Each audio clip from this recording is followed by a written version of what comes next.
Look, I know the title of this video is very similar to a video that I dropped maybe like a week ago or something like that, but I'm going to keep the same premise because this is a different type of gimmicky I really want to talk about. So, just for you guys, and just so I also don't get more comments about it, I'm going to change the YouTube title of the video. We're taking it from Fire Emblem Heroes' obsession with gimmick units to obsession with unit typings, I guess. I couldn't really think of a better title, but I want to put gimmick in this title, and that's what I'm going to do. So, I mean, I guess that's what we're sticking with. Yeah, unique and gimmicky heroes that are very much gimmicks at the end of the day. Some actually can be good at times, but I kind of want to focus more on the niche side of things with a hint of characters that ended up becoming good in their own respective way. But let me just tell you this right now, a lot of these gimmick units were bad. Like, really bad. Like, really, really bad.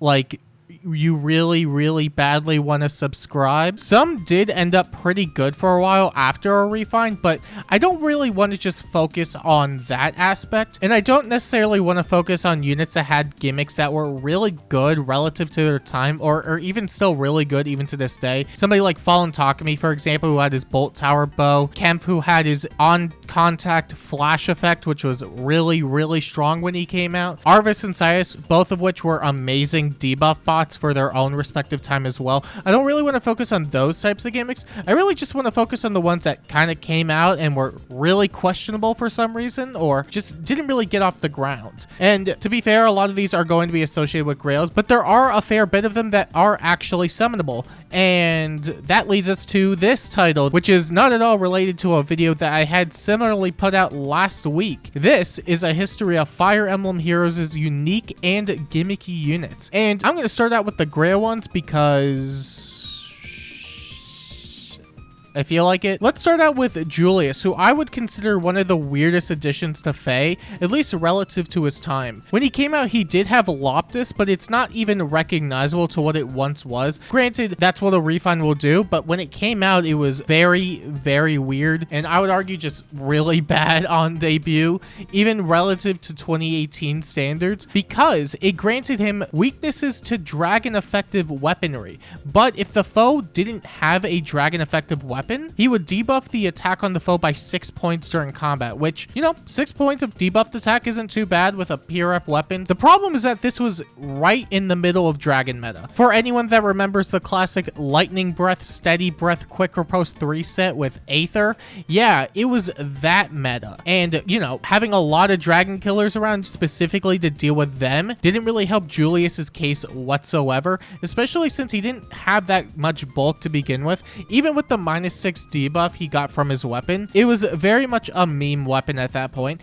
A cool reference nonetheless, but it sucked a lot. Although it's fair to say it was probably one of the earliest instances of a gimmicky unit like that, because a lot of the other ones that we're probably going to go into came into the later life of Fae. Well, I make it sound like it's dead, but I mean, I'm sure it has like a week left in it, so yeah, it's still good there. At least when his refine came out, it was considerably good because it had Dragon Wall built into it, and it debuffed a lot of attack and res, making him so much more tanky than he could have ever been in the past, which even by free-to-play standards, it was really good. It did age, of course, because we started getting more damage reduction piercing stuff, but as a tank, he wasn't considerably bad whatsoever. Although, on the topic of refines, I definitely want to go into Walhart because he got a 4-space flash menace effect, which on debut was not that great, to be honest. I know a lot of people did like him for that, but I think the biggest issue that he ran into were saves, and it didn't matter if you could flash the person that was closest to you, they were still going to be protected by a near save, and then he would have died afterward, which was a big issue he had to face. One of the big things, though, that definitely allowed him to pop off later into the game, again, I make it sound like it's dead, but it's not, I promise, was the addition of Emblem. Emblem had Undefended, which at her peak was very, very good because it shut off saves, and you couldn't really enemy phase nearly as easily, especially since she also had feud built into it. So basically, the only way you're going to enemy phase is if you just had a super unit, which by and large just meant that if you got too close to Walhart, which you were most likely going to do, he was going to flash you. That's bad out of context. He was going to inflict his balls. He prevented your counterattack. Boom. There you go. And then you couldn't be saved, and you just basically died after because you couldn't counterattack, and yeah, that's what he did. It definitely aged a lot better as we got stuff like Emblem and basically shifting away from saves, because it made it so his flash effect could actually be a lot more worthwhile at the end of the day. Post refund, I could also say the same about Iago, because not only did he have his debuffing capabilities from his original weapon, but he was also able to grant out extra support depending on whether or not it was an odd or even turn. I'll get into more of the odd and even turn stuff later, but for Iago specifically, when he came out, it was basically a game of Simon Says. You had to play by his rules or you were going to get debuffed. On some turns, if you were adjacent to any ally, you were going to get panicked, and on other turns, if you weren't near allies, you were going to get inflicted with guard. It was really funny for what it's worth, but it wasn't something that really stood out or necessarily did a whole lot at his debut. When he got his refund though, he did become a lot better on the support department, because even if the foe was able to avoid any sort of penalties from his weapon, he was still able to give out support to all his allies, which was incredibly helpful. This was probably still another one of those instances where back when he came out, he was very, very gimmicky, but it was a fun gimmick for what it's worth. Same thing I could say about Veld, except he kind of just showed up, did nothing, and then one day became really worthwhile in the beginning of SD's meta. Veld's weapon, Petrify, inflicted a gravity effect on any foe with the lowest corresponding stat, and it cycled through every single stat for up to 5 turns because there were only 5 stats. It went in the order of HP, attack, speed, defense, and res, and then afterward the weapon did literally nothing. And it was very much just a nothing weapon a lot of the time because there really wasn't any purpose for it in something like Aether Raids, and for PvE it was more of just a funny thing more than anything particularly useful. But I would say he had a little bit of fame back when SD first came out because it was a 5-turn mode and you were exclusively going up against characters that were very much player controlled. It was a lot more interesting in a pre-guidance warping meta that he was actually able to contribute something to some extent because he could have shut down a lot of movement gimmicks. Even so, it wasn't exactly something that really lasted long, but it was something that you could have easily considered using him for because it would stop a lot of the momentum the foe would have had, especially if it targets the right unit. But there was the issue of Broadcatcher, of course, so he didn't necessarily last long. Even so, it was still something that people generally considered, and you know, maybe given the name Petrify, he'll just end actions when he gets his refund. Hopefully not though. Although speaking of turn-based gimmick weapons, let's talk about Gariff and Solon for a second, because both of them suck and they didn't really get better after a refund, or at least Gariff, because Solon didn't get a refund. Gariff had a 5-column flash infliction and inflicted 5 damage to non-magical foes on turn 3. And on the refund, they gave him 2 extra damage, and they gave him some attack and speed, and some damage reduction against foes that were not able to counterattack against him. It was a weird refine, but for what it's worth, it's still paired with the likes of Bolt Tower, which was incredibly helpful, but that's not really what most people were really using him for anyway, because they had Fallen Takumi and he just did a lot more damage. The biggest thing that he could have contributed was the column flash effect, which wasn't really that helpful because of how many turns it required to set up. The difference between having him as a Bolt Tower addition similar to Takumi versus just using him for flash effects on something like an Aether Raid's defense is that most people weren't going to wait till turn 3 to really do something like that, and if they were most likely gale forcing anyway. Gariff didn't really have much of a niche in general, and the one niche that he could have had was already being done by something better. It was very much just a very gimmicky weapon at the end of the day. Solon falls into the same category, except he also inflicts guard and gravity and spectrum debuffs, and he does it on turn 4 as well. But it also sucked because it took way too much time to set up. Maybe on a refine he'll end up being a lot better, but I imagine they're going to have to redo a lot of the weapon for it to be any use whatsoever, because for 2 turns it is basically non-existent. Some units also had conditions and effects that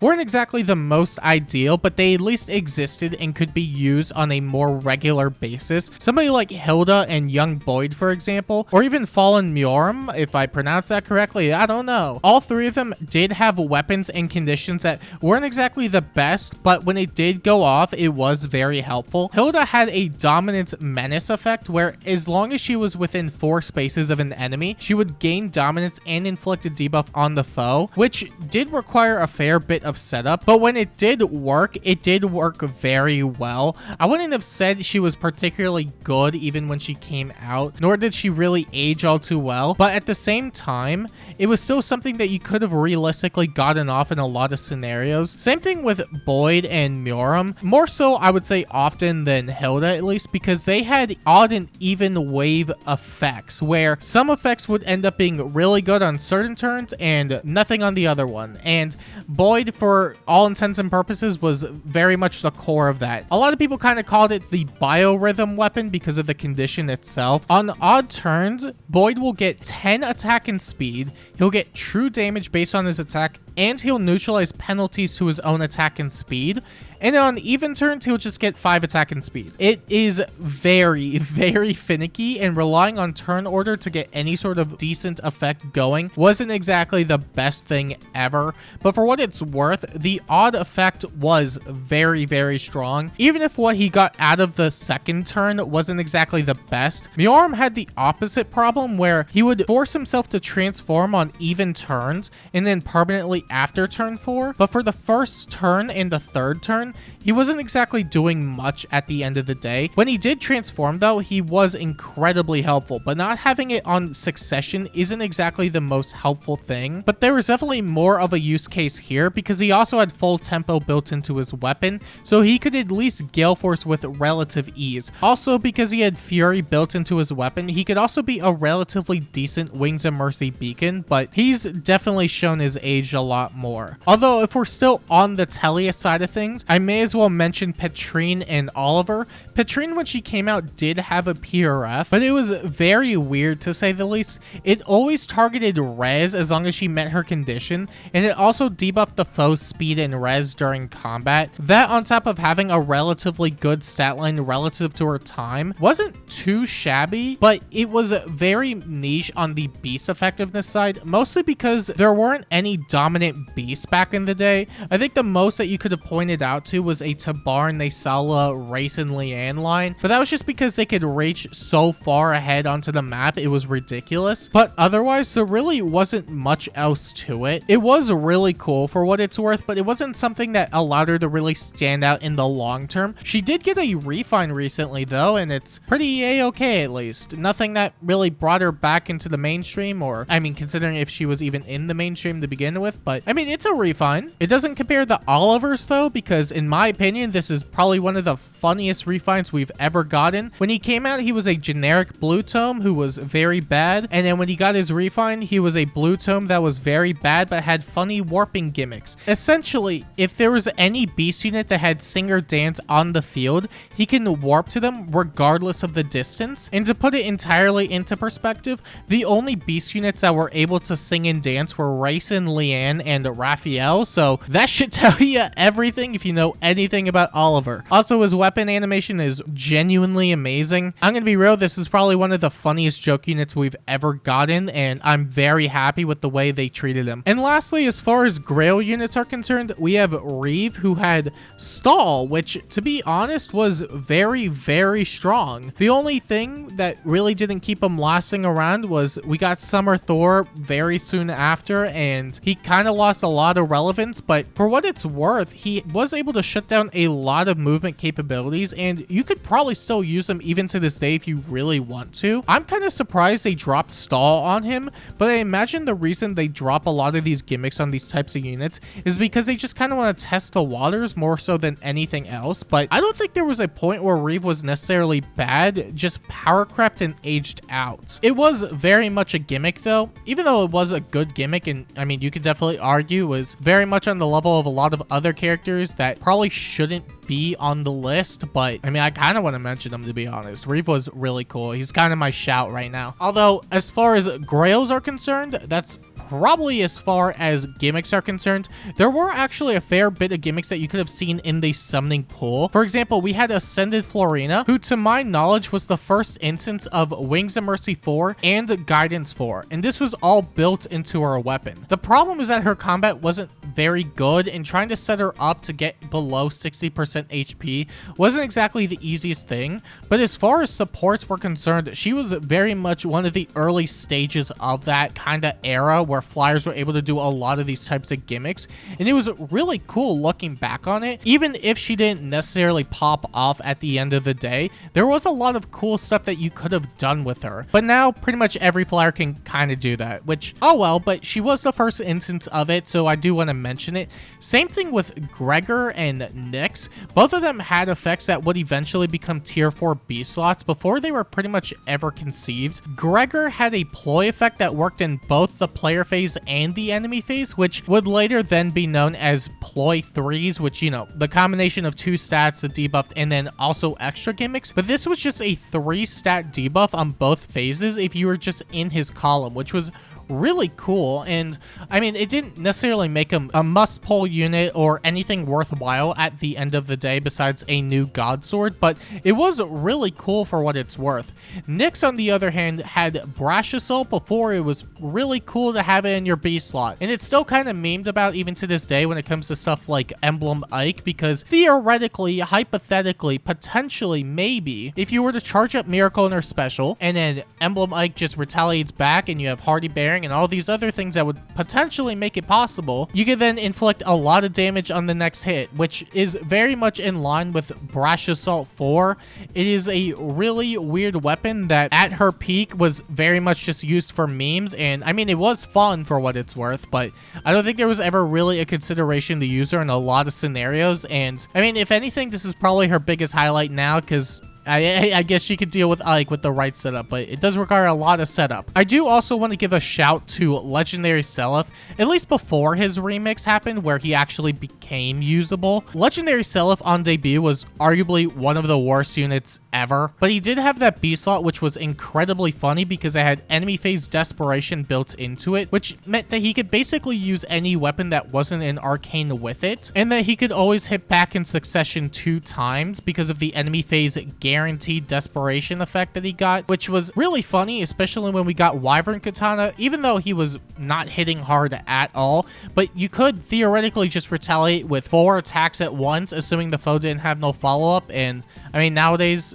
that's just kind of everywhere. But even so, it was very much a gimmicky B slot until they just straight up made it a Brave effect, which was a really good upgrade in my opinion. Even so, it was a very fun B slot for its time, and I mean, if you still wanted to use it, it's still there in his kit, but I don't recommend it at all. Although for a period of time, some gimmicks were just incredibly weird and had the worst conditions in my opinion, even despite the units that had them, aka you get stats if you have less stats than the foe, which was kind of weird in its own sense. And to be more specific, if the unit in question had less attack than the foe, which was usually an easy enough condition to make, then you would get attack and some extra stats, and stuff like Selena's Blade, Sagittae from Cliff, and Golden Naginata were pretty much in line with those types of weapons. Nowadays, it doesn't really matter because a lot of the time, most modern units are going to have so much more attack, but this was either used as a way to compensate for their really bad bases, or were specifically used to give a unit really bad attack.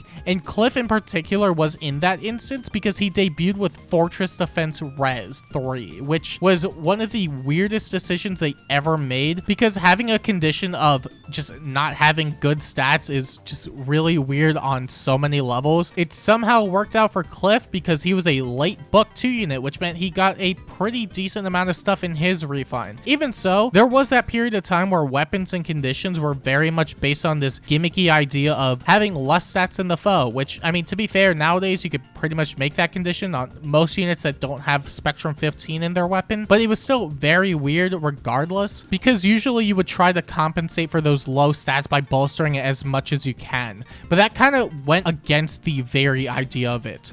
Now, speaking of stats, I mean, I've talked about Halloween Zane for as much as I probably could already, but he could copy the highest stat amongst allies stays within 2 spaces, and it's hilarious, and it led to a lot of funny shenanigans where you could pretty much do anything with him as long as you were near the right allies. But it obviously didn't age nearly as well because stats alone were never really that great. At least for a certain period of time, they were perfectly acceptable, but it did eventually get to a point where it just did not matter anymore.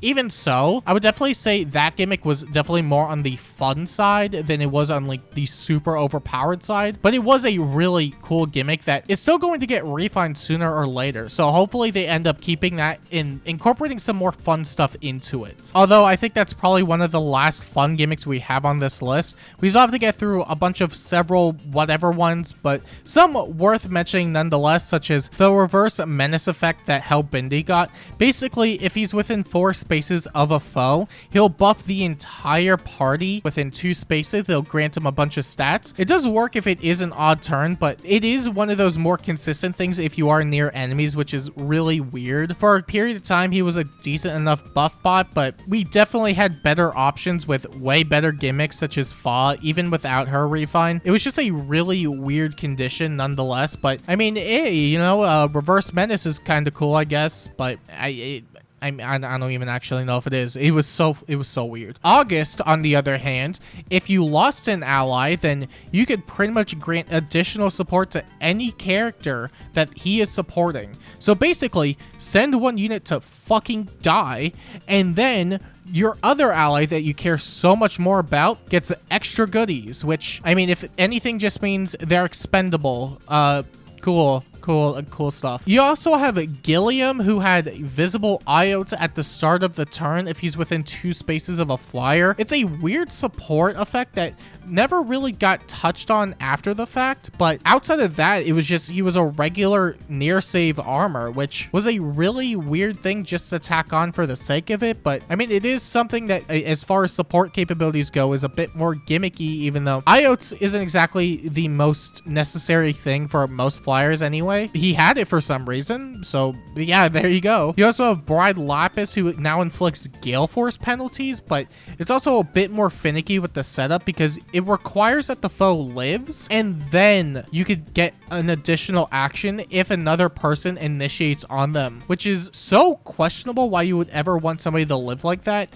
I get why the condition is like that, because if it were able to spread around way more, then it would be insanely broken for something like Aether Raids, but because of that, it just kind of leads to her being relatively unremarkable for the most part. Even though she does have the warping stuff too, I don't think she necessarily has a lot going for her at the end of the day, just because of a lot of the stuff holding her back in her weapon. I could definitely say the same thing about Fallen Leon too, because he inflicts Triangle Depth on a bunch of foes, but he only grants himself Cancel Affinity, which feels kind of weird for something like that, mostly because you would imagine that if you're going to inflict a penalty like that on any foe, that you would probably want to have the Cancel Affinity effect spread across your allies too, just so they don't potentially get nerfed in combat, which is something that could easily happen in those types of scenarios. Really, the worst case scenario that you would get out of Cancel Affinity spreading across your allies is that the matchups are just generally a lot more favorable, even if they're going up against characters that have a weapon triangle advantage against them. Other than that, you have stuff like Haether, who has a rally that gets stronger every time a turn passes.